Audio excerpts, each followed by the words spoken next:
This is breaking news coming out of Washington, where a significant shift in geopolitical strategy is currently under intense scrutiny by global analysts and policy experts. Moments ago, reports began circulating regarding the renewed focus on the United States' strategic approach toward Iran, signaling what could be a defining chapter in Middle Eastern relations. This isn't just a continuation of old policies. We are looking at a potential recalibration of one of the most volatile relationships on the global stage. As information continues to develop, it is becoming clear that the stakes have rarely been higher for Washington, Tehran, and the entire stability of the Persian Gulf region. What we are witnessing right now is the culmination of years of diplomatic friction, economic maneuvering, and high-stakes signaling. And while official channels remain cautious in their language, the atmosphere within intelligence and diplomatic circles suggests that the status quo is rapidly eroding. The world is watching closely because the decisions made in the coming weeks and months regarding the Iran file will likely determine the trajectory of global energy markets, nuclear non-proliferation agreements, and regional security alliances for the next decade. This is a developing situation, and understanding the nuance of this strategy is critical to grasping the broader picture. To understand the gravity of this moment, we have to look past the headlines and into the machinery of American foreign policy. We are seeing indications of a strategy that relies heavily on economic leverage and diplomatic isolation, a playbook that has been used before but is now being analyzed in the context of a vastly different geopolitical landscape. The urgent question being asked in capitals from London to Jerusalem is simple yet profound. What happens when an unstoppable force of economic pressure meets an immovable object of ideological resistance? The answer to that question is currently unfolding before our eyes, and the implications are far-reaching. This story is moving fast, but to truly understand where this is heading, we need to slow down and deconstruct the elements at play. This is not just about two nations. It is about a complex web of alliances, nuclear technology, and the delicate balance between peace and conflict. As we peel back the layers of this breaking development, one thing becomes undeniable. The era of passive containment may be over, and a new, more assertive phase of engagement, or confrontation through non-military means, is beginning to take shape. The backdrop to this breaking analysis requires us to rewind the clock and examine the foundation of the United States' relationship with the Islamic Republic of Iran. For over 4 decades, this relationship has been defined by mistrust, severed diplomatic ties, and a series of proxy conflicts. However, the modern context of Trump-S strategy is rooted specifically in the events of the last few years, particularly the withdrawal from the Joint Comprehensive Plan of Action, commonly known as the Iran nuclear deal. When the United States exited this agreement, it wasn't just a rejection of a treaty, it was a fundamental shift in philosophy. The prevailing theory was that the deal provided Iran with economic relief without guaranteeing a permanent halt to its nuclear ambitions or curbing its regional influence. This philosophical shift gave birth to the maximum pressure campaign, a term that has once again moved to the forefront of the conversation. The logic behind this strategy is purely transactional. By applying overwhelming economic sanctions, cutting off oil exports, and isolating the banking sector, the United States aims to force Tehran back to the negotiating table on terms that are more favorable to Washington. It is a high-stakes gamble that prioritizes economic coercion over traditional diplomatic engagement. Critics argued it would push Iran closer to a nuclear breakout, while proponents insisted it was the only way to deplete the resources used to fund regional militias. Today, as we analyze the current landscape, the legacy of that decision is the prism through which all future actions are being viewed. It is crucial to clarify that when analysts speak of a strategy, they are distinguishing this sharply from military action. One of the most consistent aspects of Donald Trump's foreign policy rhetoric has been a profound skepticism of new foreign wars. Throughout his time in the public eye, he has frequently criticized the costly, protracted conflicts in the Middle East, often describing them as mistakes that drained American blood and treasure. Therefore, interpreting the current strategy requires a nuanced understanding. This is not a build-up to an invasion. Instead, it appears to be an intensification of peace through strength, a doctrine that relies on the threat of force and the reality of economic pain to achieve political outcomes without deploying ground troops. However, the variables have changed since the initial implementation of maximum pressure. Iran's nuclear program has advanced. Reports from the International Atomic Energy Agency, IAEA, have frequently cited increased enrichment levels, bringing the timeline for a potential breakout significantly closer than it was 5 years ago. This technical reality creates a pressure cooker environment.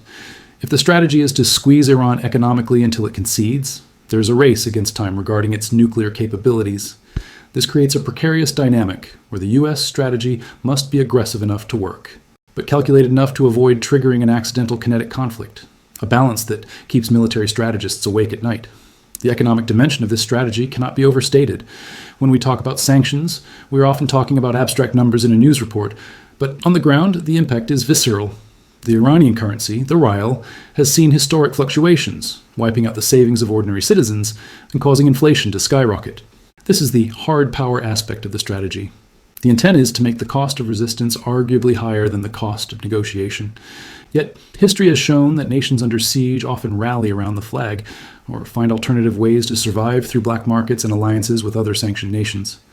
The current analysis suggests that any renewed strategy would likely involve tightening these loopholes, focusing on the illicit oil trade that has allowed the Iranian economy to keep breathing despite the pressure. We must also look at the geopolitical chessboard surrounding Iran. The strategy is not operating in a vacuum.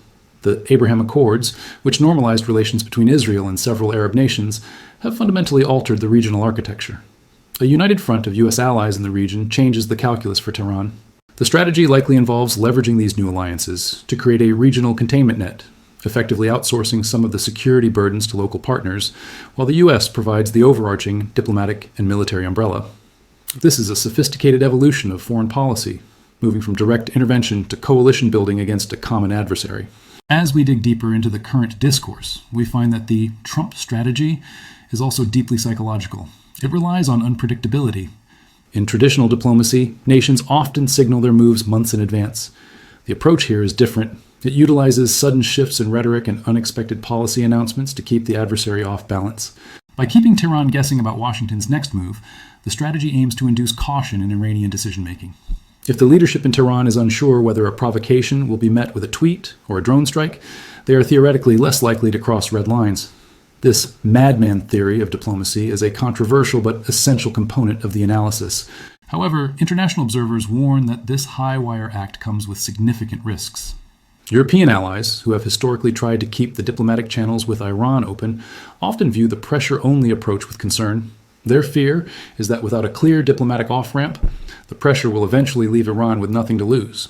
When a nation feels it has no economic future and is backed into a corner, its response can become unpredictable and dangerous. This divergence between Washington espoused pressure strategy and Europe's diplomatic preference creates a friction point in the transatlantic alliance, complicating the unified front that is necessary for sanctions to be truly effective. Furthermore, the role of global power competition cannot be ignored. We are living in a multipolar world. China and Russia have deepened their ties with Iran in recent years, largely as a response to U.S. isolation efforts. China, in particular, has become a vital lifeline for Iranian oil, often bypassing traditional banking systems to keep the trade flowing. Any U.S. strategy moving forward has to account for this.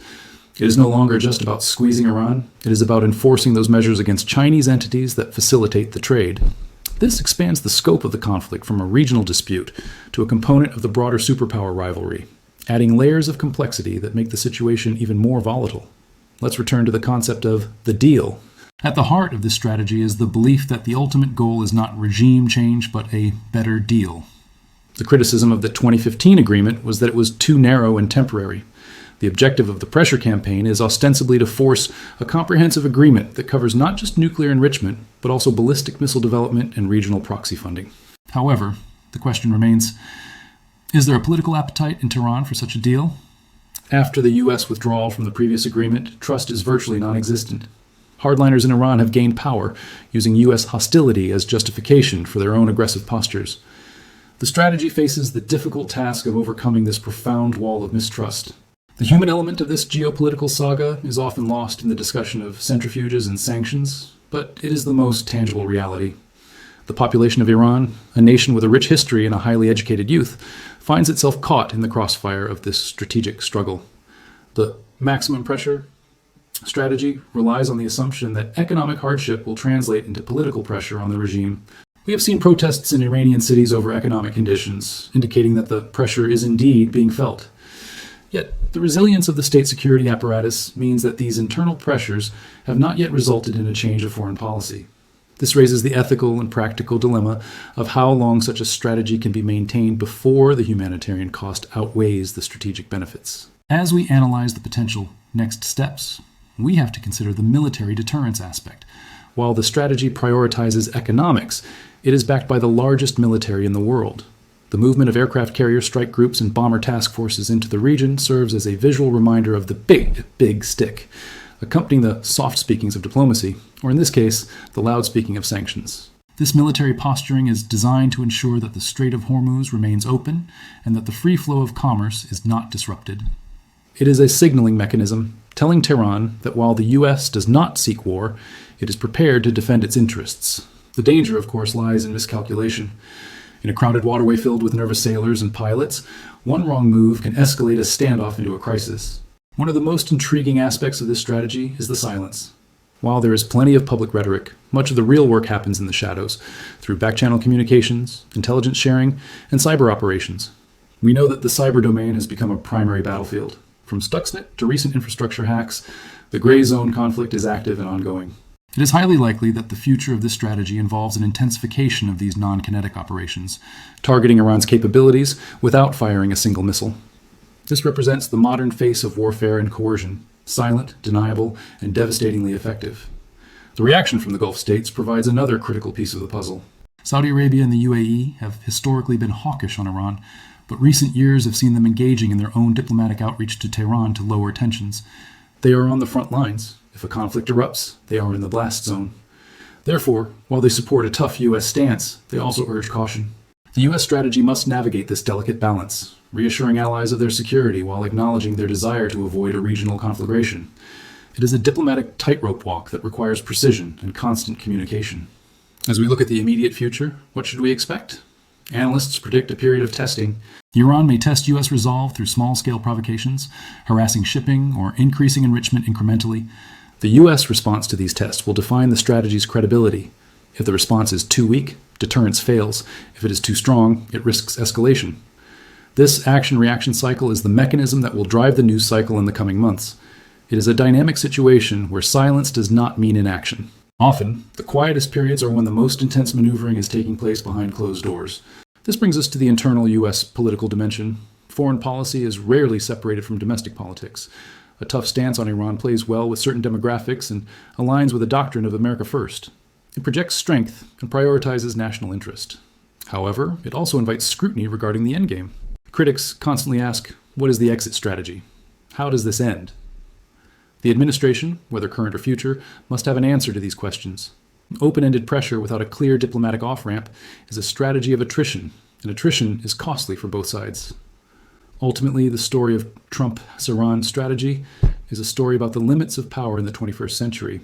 The United States remains the world's dominant economic and military superpower, yet it faces an adversary that has mastered the art of asymmetric resistance. Iran has survived decades of sanctions and isolation by building a resistance economy and a network of loyal proxies. The clash we are analyzing is between the overwhelming force of the U.S. financial system and the entrenched ideological resilience of the Iranian system. It is an unstoppable force meeting an immovable object, and the friction generated between them is heating up the entire Middle East. We are standing at a crossroads. One path leads to a renewed diplomatic framework, perhaps born out of exhaustion and economic necessity, a grand bargain that resets the relationship. The other path leads to increased fragmentation, a nuclear-armed Iran, and a permanent state of Cold War in the Persian Gulf. The decisions being made right now in the briefing rooms of Washington and the halls of power in Tehran will decide which path we take. The world is holding its breath, waiting to see if the strategy of maximum pressure will yield a breakthrough or a breakdown. As this situation continues to evolve, the distinction between peace and conflict becomes increasingly blurred. We are witnessing a new kind of geopolitical struggle, one fought in banks and server rooms as much as on the battlefield. The coming days are critical. Every statement, every movement of assets, and every diplomatic signal is a piece of a larger puzzle that we are still piecing together. This is not just history in the making. It is the unfolding of a future that will impact us all. The story is far from over. In fact, the most significant chapters may be yet to be written. The gravity of this moment cannot be overstated. We are not merely observing a diplomatic spat. We are witnessing the reshaping of the global order. The strategy in play challenges the conventional wisdom of international relations, testing whether economic dominance is sufficient to curb nuclear ambition. As the sun sets over the Potomac and rises over the Zagros Mountains, the silent countdown continues. The world waits, watches, and wonders.